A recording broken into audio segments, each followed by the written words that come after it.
Hi, this is All Things Property with me, Zamandungwa Khumalo. Here's how to attract and retain quality tenants. Firstly, advertise well.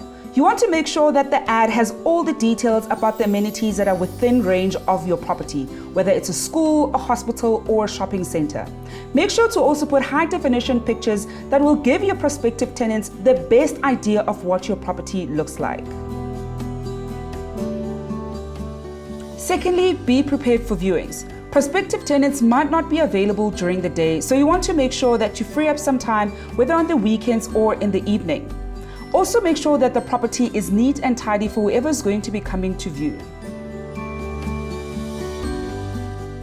And lastly, add a little bit extra.